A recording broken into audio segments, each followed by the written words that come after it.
is Tuesday, February 4th, and certainly the caucus is making news all around the country. Here in the Twin Cities, the headlines, the Star Tribune went with caucus chaos. Pioneer Press, oftentimes the Pioneer Press has the more creative headline. I don't know, playing it pretty straight here on the front page. Let me show you the Washington Post. Technical snags fuel chaos at caucuses. Look at that disappointed Iowan.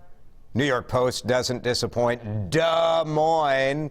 Democrats in chaos. The Daily News here. Corn-clogged Iowans botch first Democratic vote. Maybe it was all the corn that messed up the results. You'll remember it was chaos in the caucuses here in Minnesota that caused the state and the parties to ditch their caucus system. We're doing primaries this year. Will Iowa do that?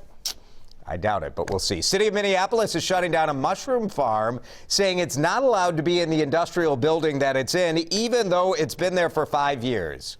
Mississippi Mushrooms built its own mushroom incubation operation inside an industrial building right by I-94 in North Minneapolis, right by the Upper Harbor Terminal. Inspectors say it has to shut down by the 14th. Now, this place hasn't exactly been in hiding. I profiled it in a DeRusha Eats story a couple years ago.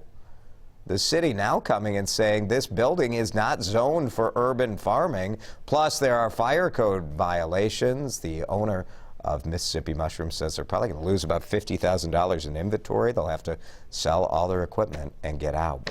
McAllister College has named its first woman as a president. First Latina, too. It's on the front page of the Pioneer Press. Suzanne Rivera, the vice president for research and technology management at Case Western Reserve University in Cleveland right now. The chair of the board of trustees at McAllister says she's 4 feet 11 inches tall and was the starting point guard on her high school basketball team. Tells me a little something about tenacity. She will be McAllister's 17th president. Okay, it's time for today's edition of The Newspaper Explains What the Kids Are Talking About to the Olds. USA Today's Life section with the story titled, What, Bruh? Brush up on teen slang. Here we go. Visco Girl, VSCO. Visco comes from the camera app. The often hallmark is scrunchies in the hair, hydro flask, water bottles, oversized sweatshirts. If your kid is calling you a Karen, it's an insult. It's an entitled mom who can be irritating. She's the type who would like to talk to the manager, please. Probably has a bob haircut. A stan, a super obsessed fan, and Hundo P means 100%. This has been today's edition of The Newspaper Explains What the Kids Are Talking About to the Olds. As we approach Valentine's Day, it can be challenging to be single, right? You're giving the signal, telling everybody you're looking for love, but no one sees it. We feel this morning for the lonely Firefly. New York Times reporting that light pollution is outshining their mating signals. Yes, those light up fireflies are signaling. It's men signaling that they're available, and females respond. Kind of a pattern flash to show that they're ready for action. It's not just the cities with the light pollution, according to the New York Times. It's in the wild, too. And the lack of firefly love is just one problem. Wetlands is where fireflies generally live. Forests and marshes are disappearing to become farmland.